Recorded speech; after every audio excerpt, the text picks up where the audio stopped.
Donna, you want to start off? Sure, of course. Good morning, ladies and gentlemen.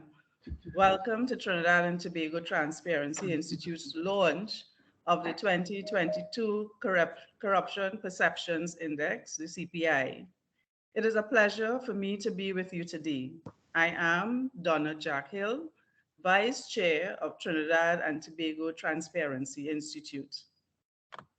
Please allow me to acknowledge Mr. Reynald Cooper, Chair of Trinidad and Tobago Transparency Institute, the Honorable Mr. Justice Adrian Saunders, President of the Caribbean Court of Justice, our featured speaker this morning, His Excellency Alvaro Sanchez Cordero, Ambassador Extraordinary and the Plenipotentiary of Venezuela, His Excellency Peter Cavendish, EU Ambassador to Trinidad and Tobago, representatives of the Diplomatic Corps, international organizations and agencies in Trinidad and Tobago, members of Parliament, Ms. Sophia Choate, Senior Counsel, President of the Law Association of Trinidad and Tobago, permanent and deputy permanent secretaries, officials of the public service and private sector,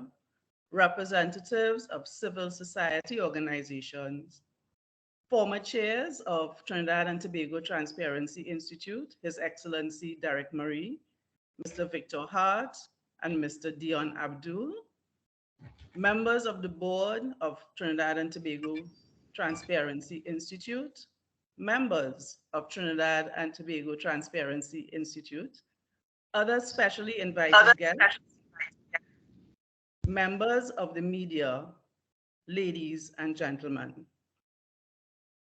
This year, the CPI is being held under a very timely and relevant theme: corruption, conflict, and security.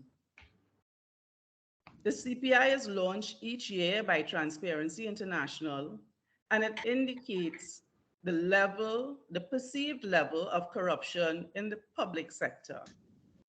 The CPI is a world-recognized indicator and a reference point for investment, business, social, and economic reform.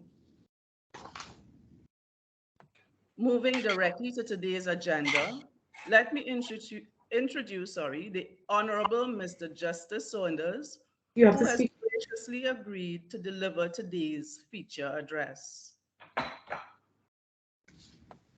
The Honorable Mr. Justice Adrian Saunders, President of the Caribbean Court of Justice, is a native of St. Vincent and the Grenadines. He holds a Bachelor of Laws degree from the University of the West Indies, Cave Hill, and a legal education certificate from the Hugh Wooding Law School in Trinidad and Tobago. The Honorable Mr. Justice Saunders joined the Eastern Caribbean Supreme Court High Court bench in 1996 after 19 years of private practice. On May 1st, 2003, he was appointed to the Eastern Caribbean Supreme Court's Court of Appeal and served as an acting Chief Justice between 2004 and 2005. The Honorable Mr. Justice Saunders was among the first cohort of judges to join the Caribbean Court of Justice bench in 2005. Due to his active engagement in advancing judicial integrity, Mr. Justice Saunders serves on the advisory board of the Global Judicial Integrity Network by the United Nations Office of Drugs and Crimes Global Program for the implementation of the Doha Declaration. Mr. Justice Saunders has written many legal articles and publications and is a consulting editor of the Caribbean Civil Court Practice and a co-author of Fundamentals of Caribbean Constitutional Law. He has also lectured part-time at the University of the West Indies, St. Augustine, Faculty of Law on Constitutional Law. From 2009 to 2019, he He served as chairman of the Caribbean Association of Judicial Officers, which, in collaboration with UN Women, played a leading role in developing and promoting the adoption of gender-sensitive protocols for judicial officers for various Caribbean judiciaries.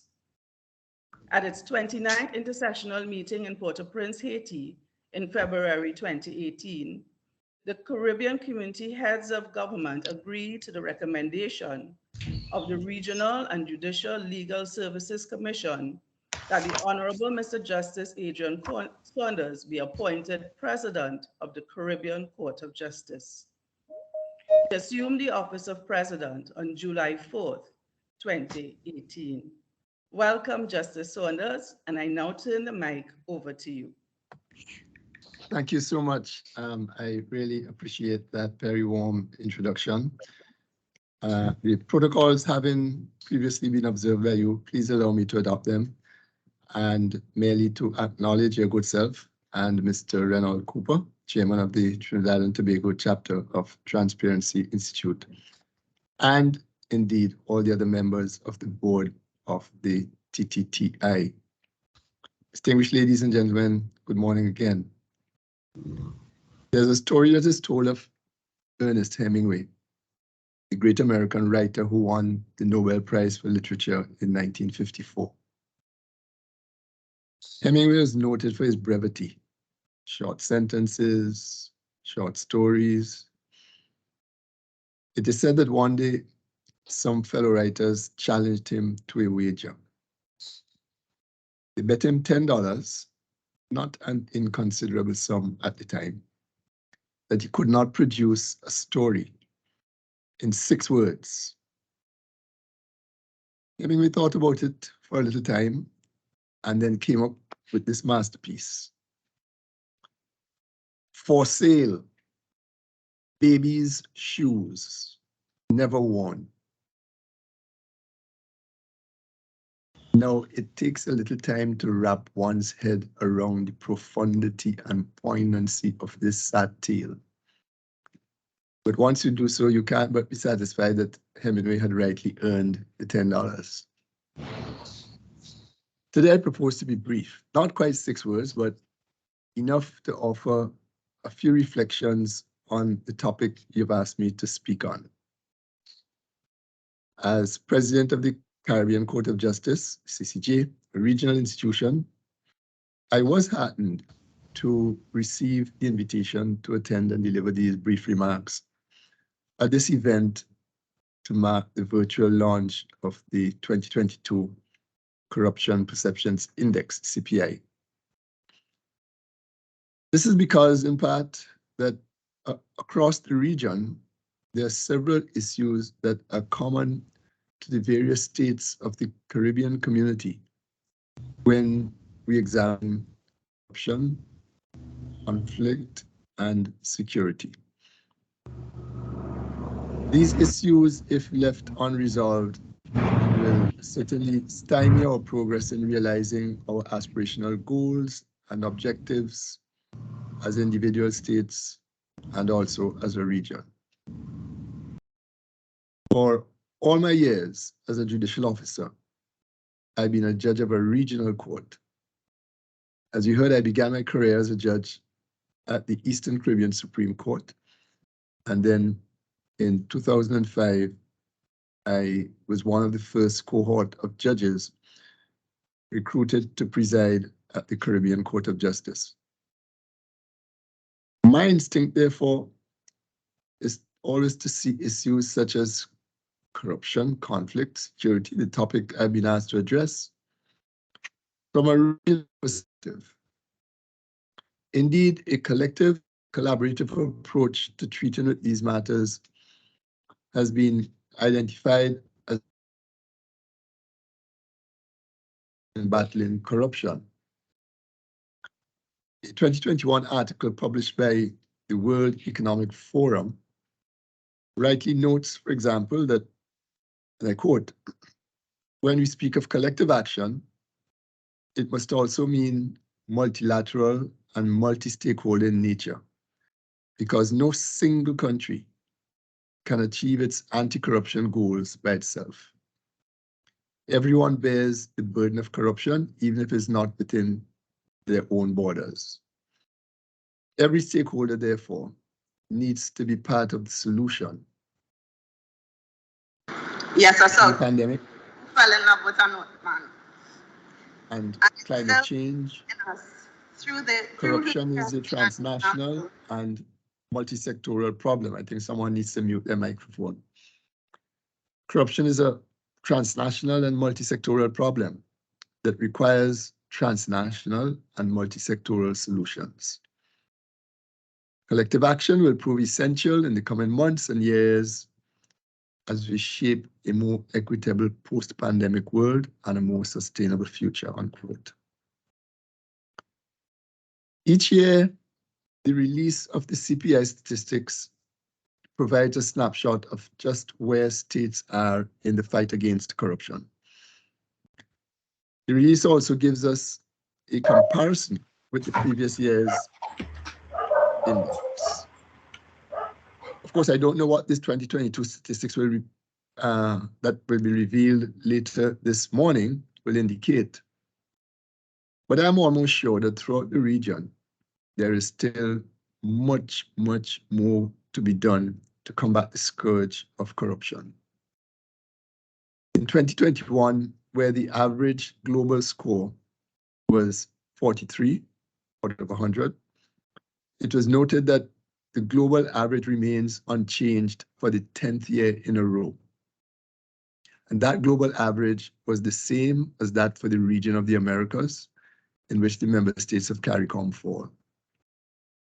Notably, this regional score of 43 out of 100 has remained the same for the past 3 years. It is not a score of which one can be proud, nor a trend of which one can be proud. It is trite that corruption in any and all forms and in any and all sectors, whether occurring at the national, regional, or international level, undermines the rule of law, impedes economic and social development, and prevents the full realization of the true potential of our people and states. The work of civil society organizations such as Transparency International and its national chapters like the TTTI is therefore critical in the collective effort to promote good governance. In that vein, the mandates of Transparency International on the one hand and that of the Caribbean Court of Justice on the other share some degree of alignment. CCJ, which has been headquartered in Port-of-Spain over the last 18 years, was established by agreement among the Conference of Heads of Government of the Caribbean Community, as long as 2001. Under that 2001 agreement, the heads of government expressed their conviction that the CCJ will have a determinative role in the further development of Caribbean jurisprudence through the judicial process. The heads also referenced the desirability of entrenching the court in the national constitutions of the member states. And they expressed awareness that the establishment of the court was a further step in the deepening of the regional integration process.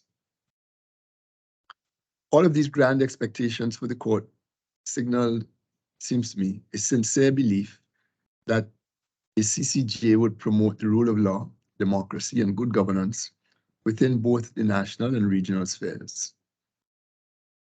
These were not misplaced hopes.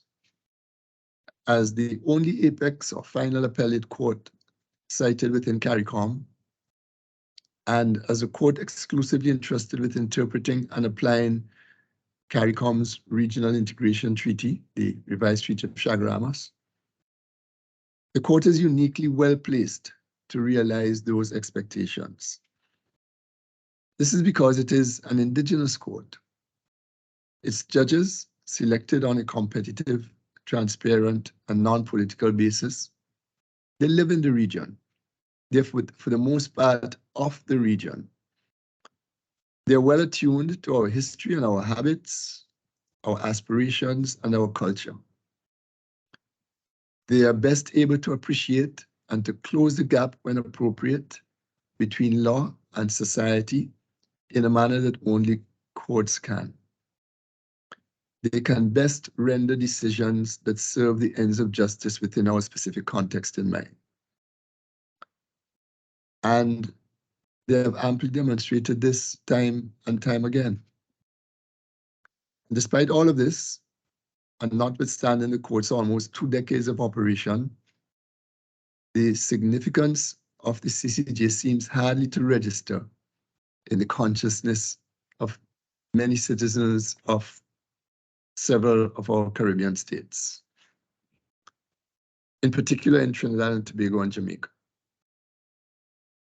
In many respects, this is tragic because those 2 countries together contributed a little more than 1/2 of the monies being used to fund the court. By contrast, the court enjoys a high reputation among the people of those states that send their final appeals to it. Have a conversation with the citizenry of the states of Barbados, Guyana, Belize, Dominica, and they will speak about the Caribbean Court of Justice with knowledge and confidence and pride. They'll be able to recognize the judges of the court if they saw them. They can even discuss with you some of the decisions of the court that have contributed to advancing the jurisprudence and the rule of law in their states. In these countries, the people not only enjoy a superior level of access to justice at an apex court level, but they also experience a unique civic bond with their final court. Compare, for example, Jamaica, which sends their appeals to London. Compare Jamaica with Barbados, which sends their appeals to Port-au-Spain. Jamaica has a population of almost 3 million, but it sends an average, of only 3 cases annually to its final court. The population of Barbados is about 1/10 of Jamaica's, but Barbados' final court, CCJ, hears approximately 3 times as many cases annually as Jamaica's final court does for Jamaica. What accounts for this difference?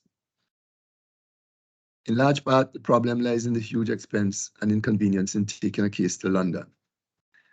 But even where, as in Trinidad and Tobago, quite a few appeals do go from Port-au-Spain to London, as Lord Hoffman, a former distinguished Privy Councillor, once stated, and I quote, "A court of your own is necessary if you're going to have the full benefit of what a final court can do to transform society in partnership with the other 2 branches of government," unquote.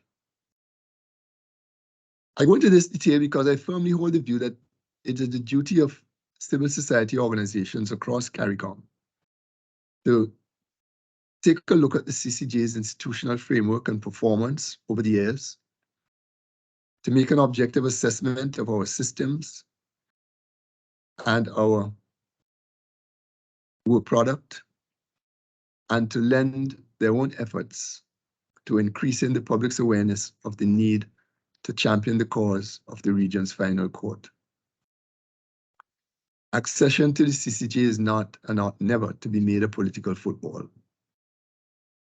I hope you'll forgive me for using your invitation to render this address as an opportunity to get all this off my chest, but in good conscience, I can hardly do otherwise.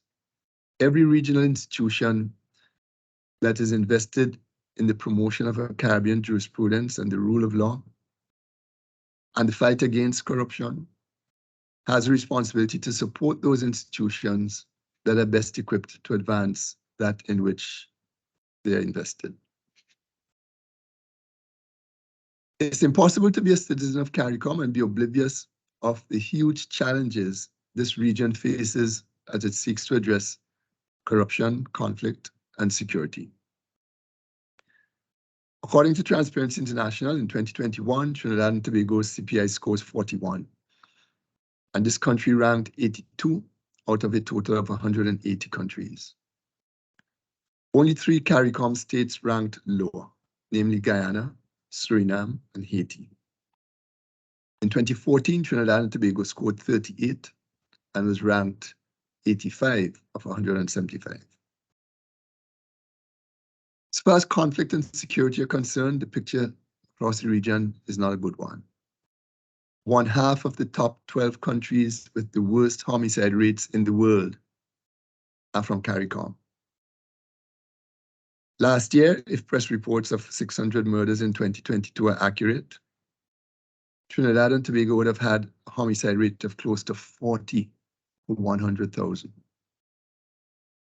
According to World Population Review, this country's homicide rate falls in the top 12 countries in the world. Jamaica, Belize, St. Vincent and the Grenadines, St. Kitts and Nevis, and the Bahamas are CARICOM countries with just as bad, if not worse, homicide rates. These are statistics that call for regional responses to complement and to strengthen national efforts. It seems to me that the region must acknowledge that it has an alarming problem on its hands, and we must commit to tackling that problem in a strategic manner at both a regional and national level. For example, the region does not manufacture firearms, but many of the homicide victims are gunned down. At a regional level, we have to ask ourselves, what more can we do collectively to stem the illegal importation of arms and ammunition? In some CARICOM states, the overall criminal justice system appears to be broken, with little evidence that there is significant coordinated effort among the wide range of entities that comprise that system. Prosecutions, DPP, BAR, AG's office, prisons, probation, the whole gamut, the judiciary, the whole gamut of entities that play a role in the criminal justice system. There is less evidence even of collaboration among the states to work together feverishly to help to repair that system. Of course, there are noble efforts made here and there to fix this and that, but the system as a whole and the level and nature of the coordination among its various components seem to me to be in need of some overhaul.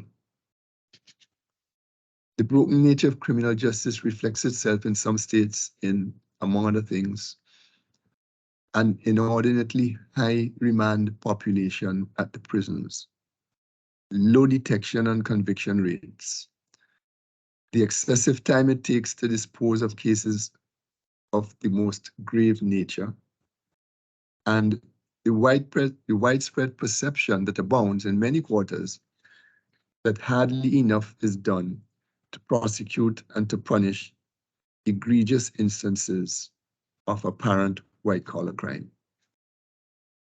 Over 10 years ago, in a judgment authored by the then president of the CCJ, the Right Honorable Justice Michael de la Bastide, and myself, we noted that the failure to detect, investigate, prosecute, and punish corruption has a corrosive impact on democracy and the rule of law. We underestimate at our peril the degree to which such failure affords encouragement to the criminal element in society and contributes to burgeoning crime rates, unquote. Drawing directly on the text of the 1996 Inter-American Convention Against Corruption, we reiterated that corruption undermines the legitimacy of public institutions and strikes at society, moral order, and justice, as well as the comprehensive development of peoples. An appropriate response to the problems inherent in corruption, conflict, and security must, I stress, be multifaceted, domestic, yes, but also multinational. At both the domestic and regional levels, the efforts of grassroots organizations, NGOs, civic and community bodies must be recognized, harnessed, and attempts made to appropriately channel those efforts. I am positive that within the region, we have the skills to analyze and offer appropriate solutions. Moreover, other states outside the region have faced similar challenges, and we can learn from their experiences. For example, as I've read, many countries have approached the problem of violence from a crime and security angle, focusing their action on law enforcement only. But while justice and police have an important role to play, repression only is counterproductive if not combined with development interventions that look at the drivers of violence. Effective policing must be combined with an intensive drive to combat socioeconomic inequalities. The focus must be on preventing the conditions that lead to violent or criminal behavior. And this in turn requires what has been described as a systematic, integrated, coordinated approach, combining the responsibilities of a wide range of state and non-state actors. CCJ is ready and willing to lend our own modest efforts to initiatives in the justice sphere, in the judicial sphere, that are relevant to addressing corruption, conflict, and security. Indeed, from time to time, we do assist regional courts as best we can to become more efficient and effective by routinely engaging in judicial training exercises and by the implementation of case and case flow management reforms in these courts. While these initiatives are useful, we are only too well aware that a lot more must be done to solve the problem. In conclusion, I would like once again to express my appreciation for permitting me this honor to share these views with you and allowing me to tell you a little about my court, the Caribbean Court of Justice. I take this opportunity to invite those of you in Trinidad or while in Trinidad to visit the court at 134 Henry Street in Port of Spain. We shall be only too pleased to offer you a tour of the premises and to have a chat with you on how our mutual efforts to address corruption, conflict, and security can bear greater fruit. I thank you very much.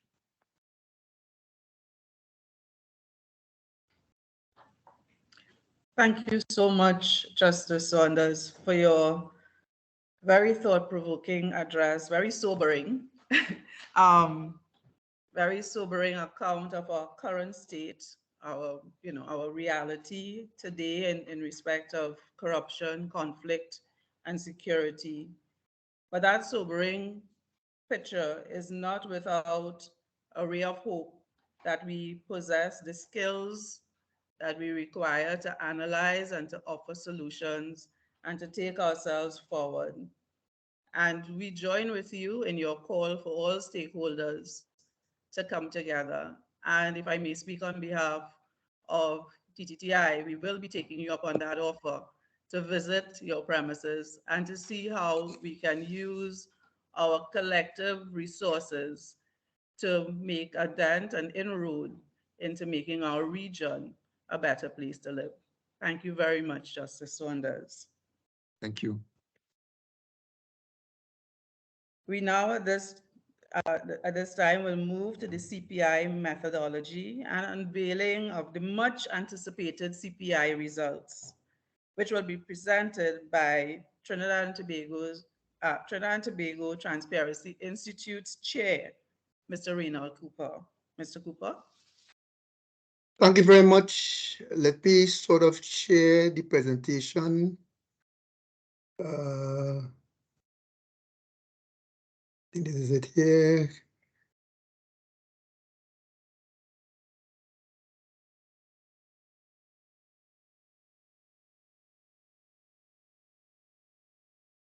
I'm not seeing it. Let's stop share.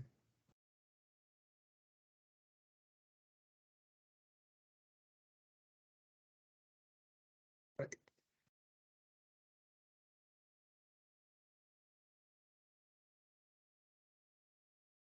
Yes, it's on the screen. Okay. Thank you. Let me just close off this. Right. Great. So thank you, Vice Chair, Mrs. Donna Jack Hill. And please excuse me for not observing protocol order of precedence by not personally acknowledging those who should and must be recognized at this virtual launch of the CPI 2022. Permit me, though, to thank the Honorable Mr. Justice Adrian Saunders, President, Caribbean Court of Justice, for accepting the invitation to be our keynote speaker. Ladies and gentlemen, I have been authorized by the board of the Trinidad and Tobago Transparency Institute to present the CPI 2022, which was released today in Berlin by Transparency International at 6:01 Central European Time, which is really 1:01 a.m. Trinidad and Tobago time.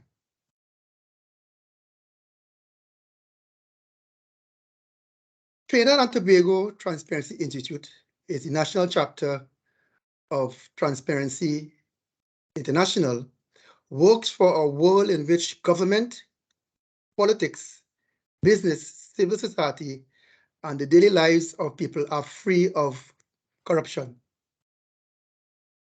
Advocacy and public education on matters of good governance, integrity, and anti-corruption mechanisms, such as proper management of public affairs and public property.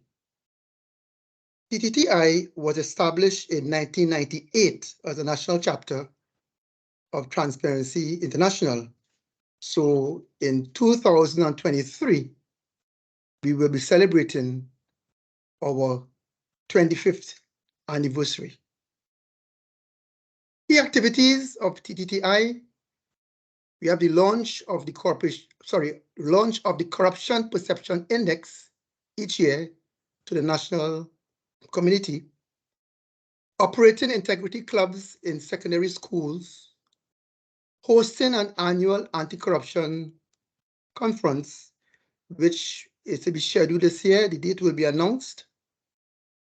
Capacity building of civil society organizations using our Civil Society Organizations Toolkit, which is a booklet developed in collaboration with other organizations, which highlights practical steps to realize accountability. Advocating for reform, proclamation, and implementation of anti-corruption legislation,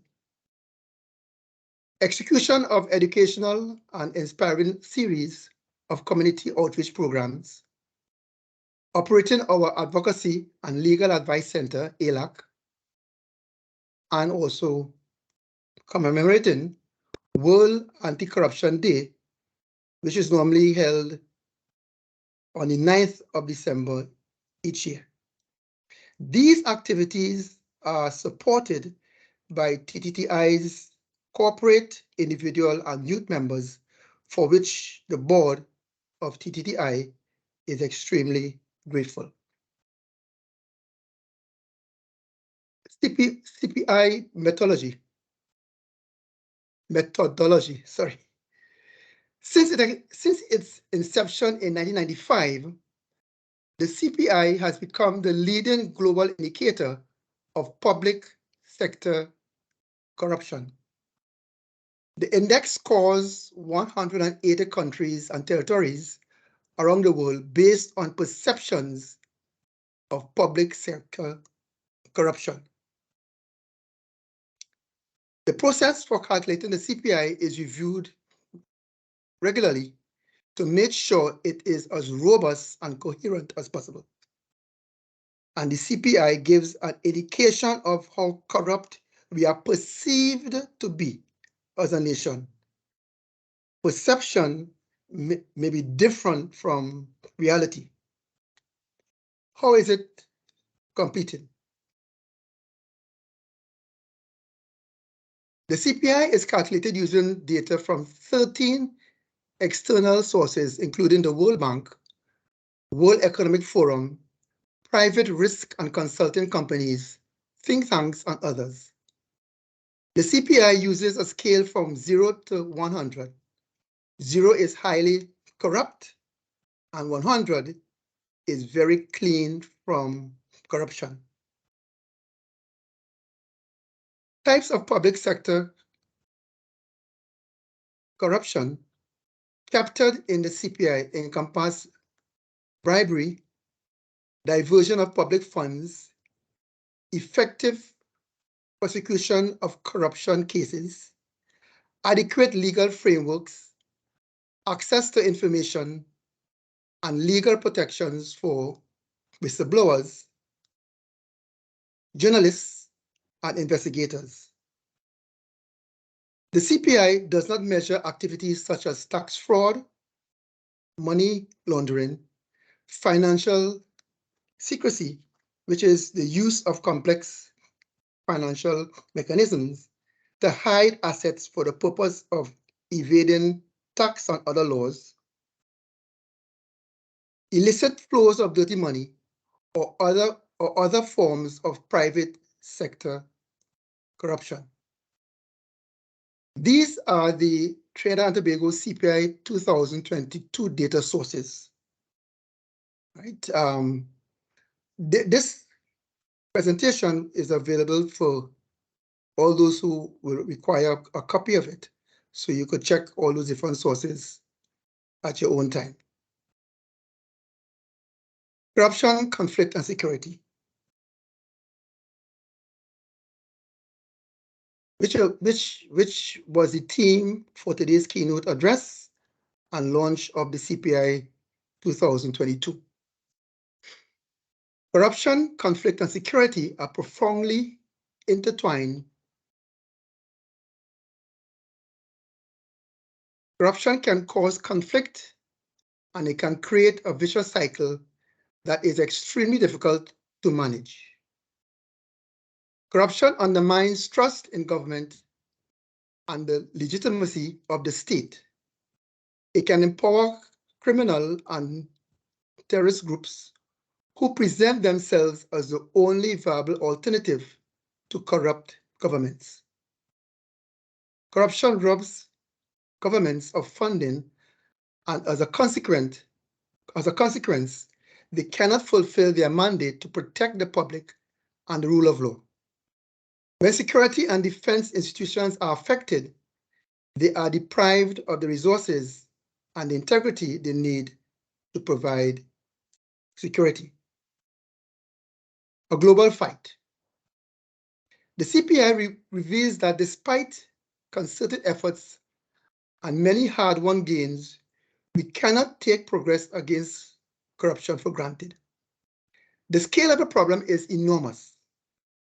The global average remains unchanged at a score of 43 out of 100 of the 11th year running. And more than 2/3 of countries, 122 out of the 180, have a serious corruption issue with a score below 50. Over the same period, however, the scores of some countries dropped significantly.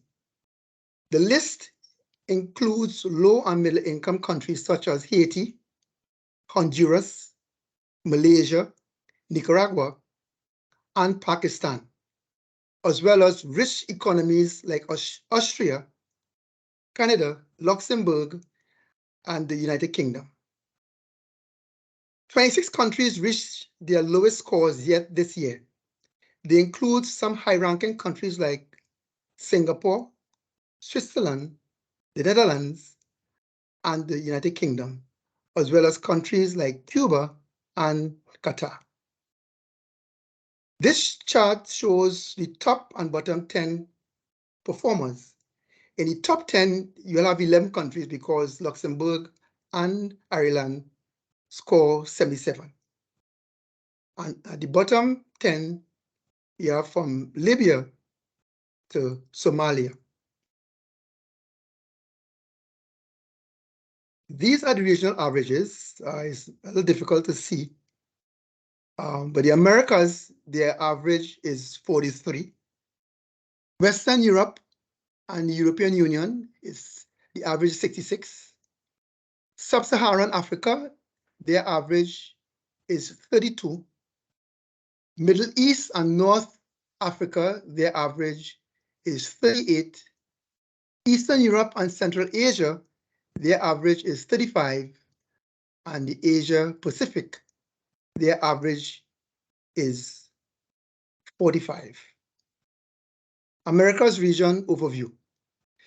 The Americas scores an average of 43 out of 100 for the 4th consecutive year. A lack of bold, decisive action to fight corruption and strengthen public institutions is fueling organized criminal activities, undermining democracy and human rights, threatening the achievement of the Sustainable Development Goals, and igniting violence, environmental damage, and migration across the hemisphere. Weak and unaccountable public institutions in Latin America have created fertile ground for organized criminal networks to flourish, fueling violence and insecurity. To tackle organized crime and gang violence, some governments have taken extreme measures that concentrate power in the executive branch, reducing transparency and accountability, and posing serious threats to human rights and basic freedoms. This is the Caribbean region, and you will see Barbados, who has the highest score in both in 2021 and 2022 of 65, and Venezuela has the lowest score of 14, both in 2021 and 2022. Trinidad and Tobago, our score was 41 in 2021, and we improved by 1 to 42 in 2022.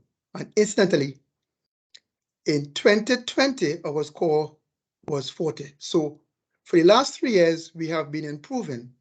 So I look forward to 2023, where we should reach the average of 43 and even go above. But we have countries like Jamaica, Grenada, Dominica, St. Lucia, and St. Vincent and the Grenadines who are above us at the present time in 2022. Now, for Trinidad and Tobago, this improvement may be, I'm not saying it is, may be a result of progress made with public procurement and disposal of Public Property Act regulations, which were passed in Parliament during the year. And also we had the Whistleblower Protection Bill 2022, which was introduced in Parliament on the 14th of January, 2022.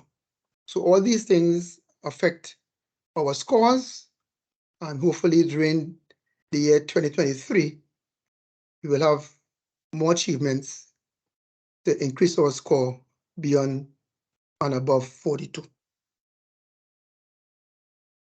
The way forward. Address the threats that corruption and illicit finance pose to peace and security as a core business of political leaders and an integral focus of both foreign and domestic policy.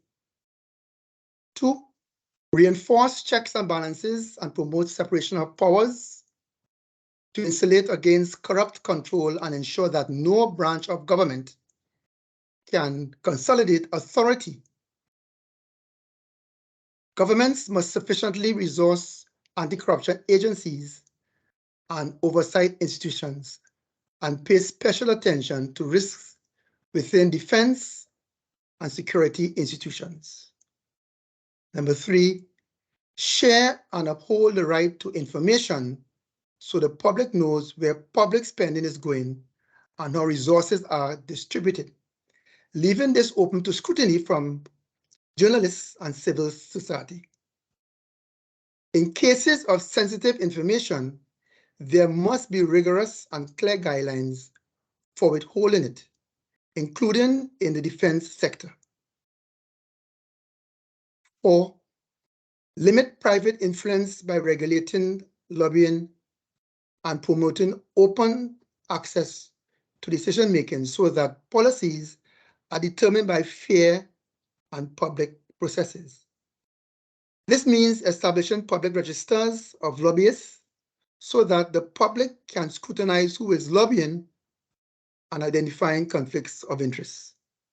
5, combat transnational. Oh, I think it came off there.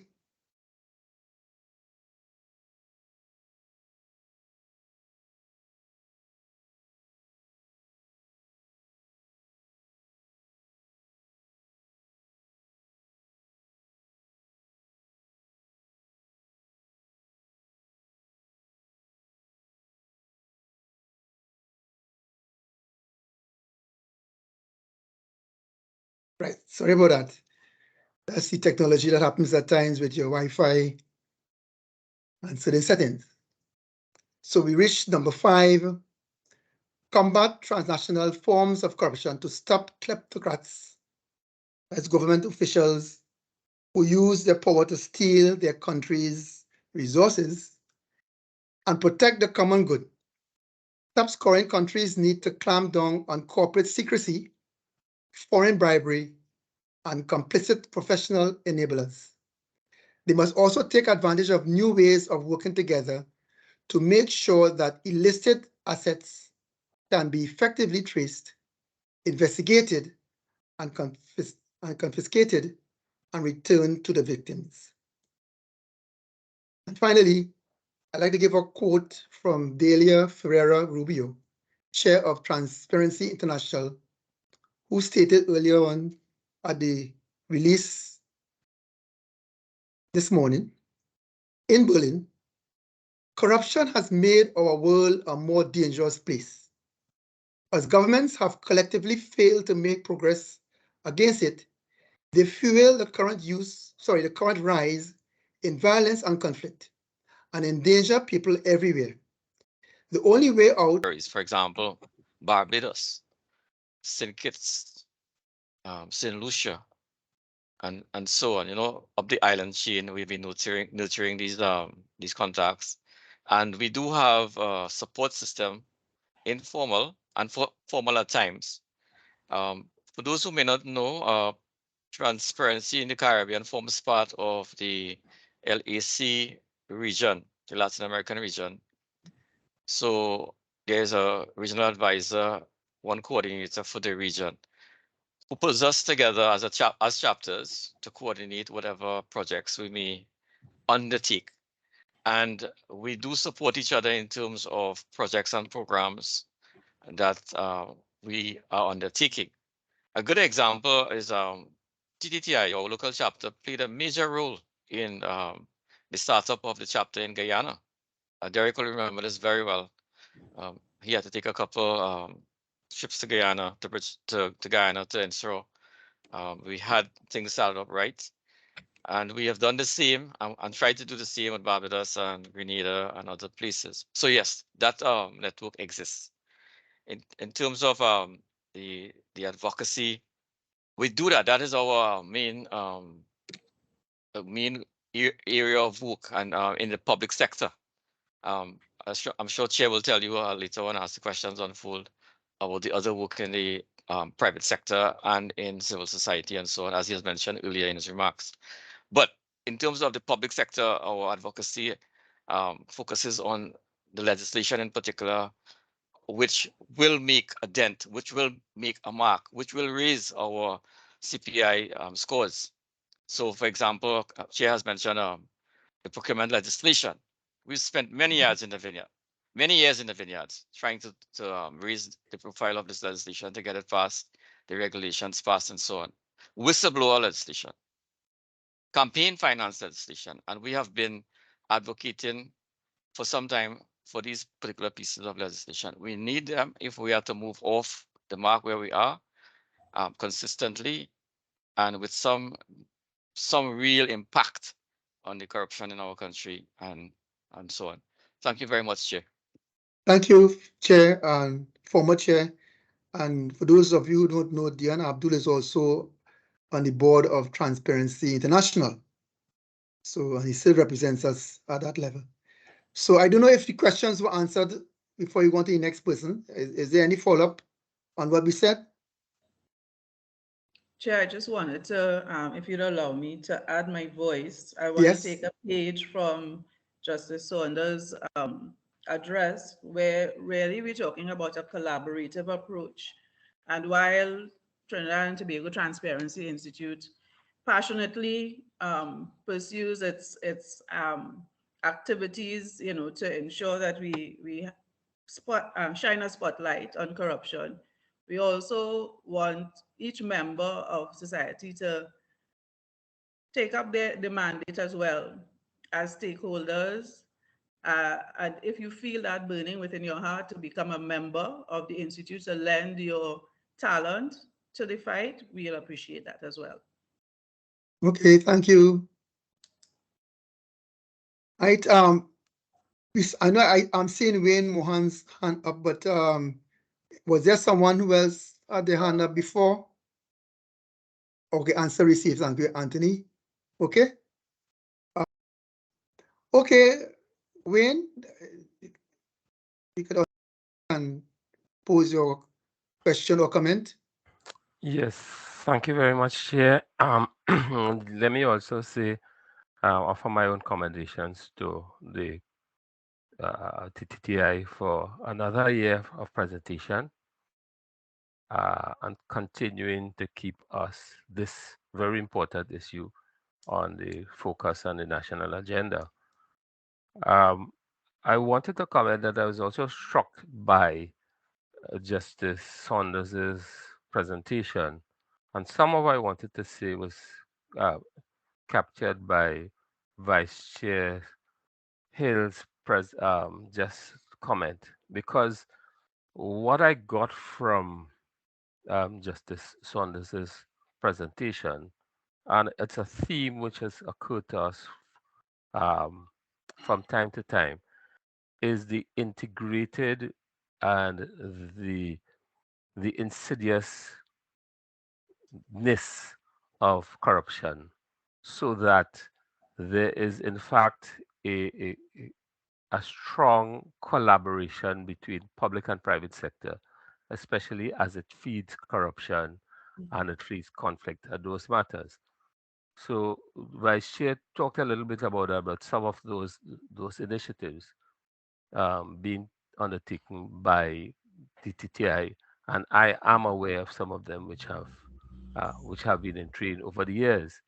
I felt that, especially in light of Justice Saunders' comments, that it would be of considerable benefit to us, which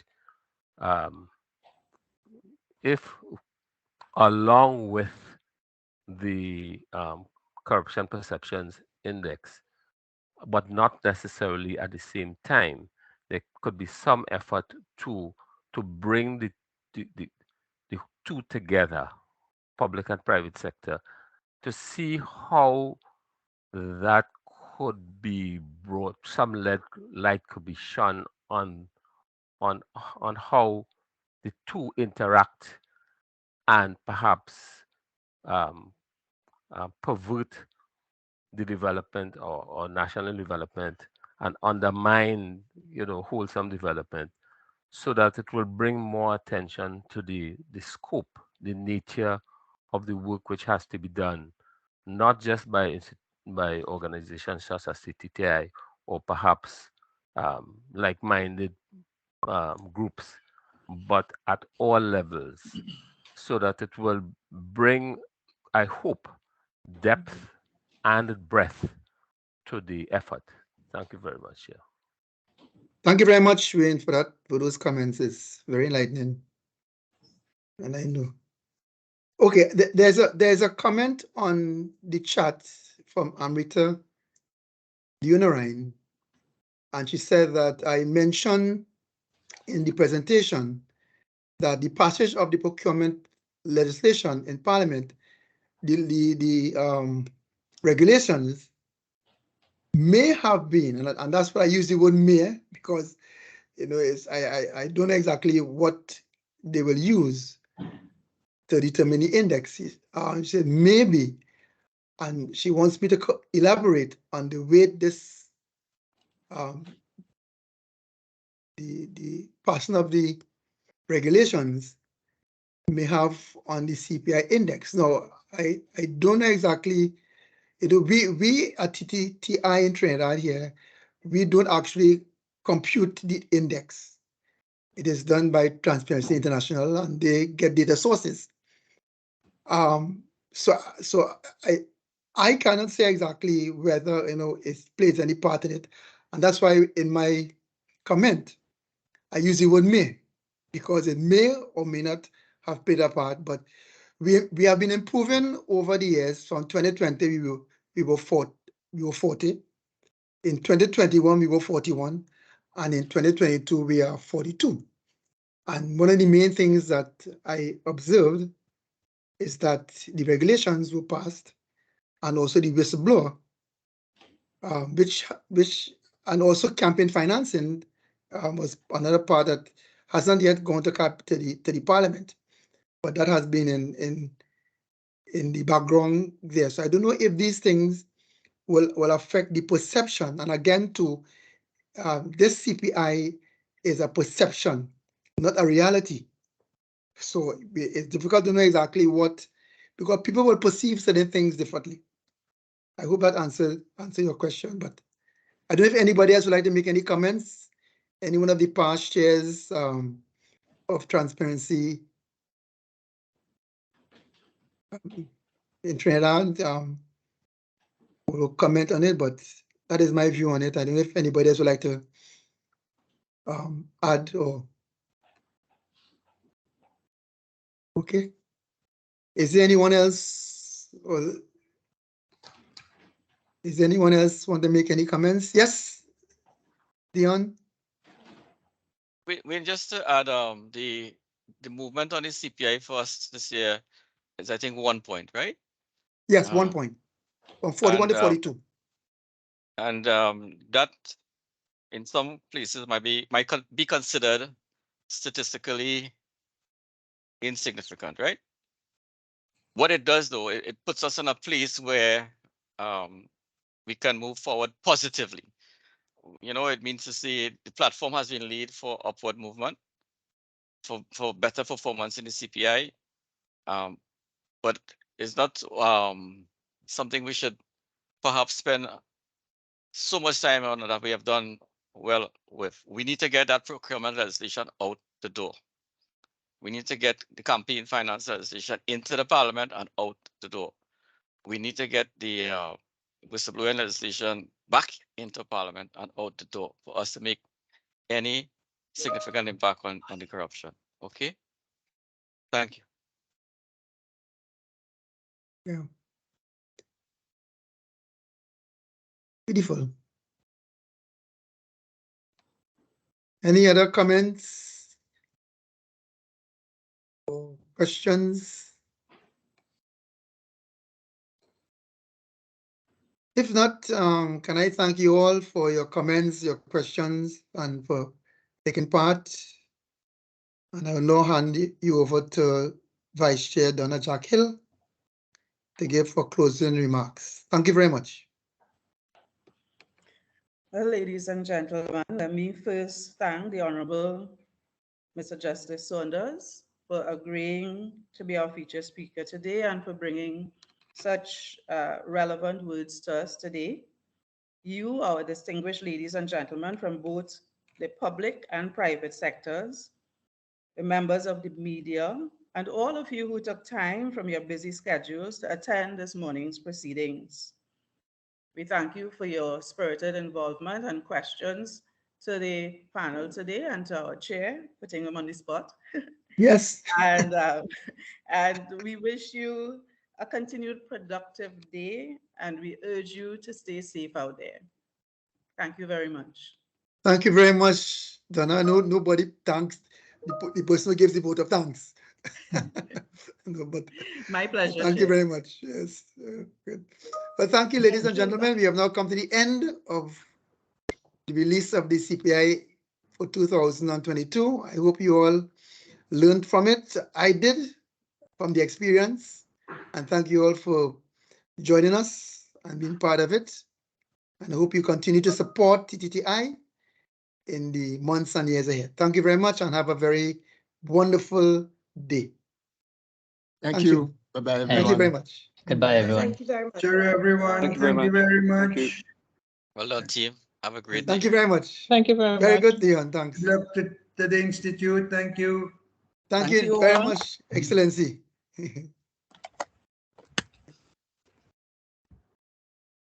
Beautiful smiling faces. Thank you. Okay, bye-bye. Yes. Okay.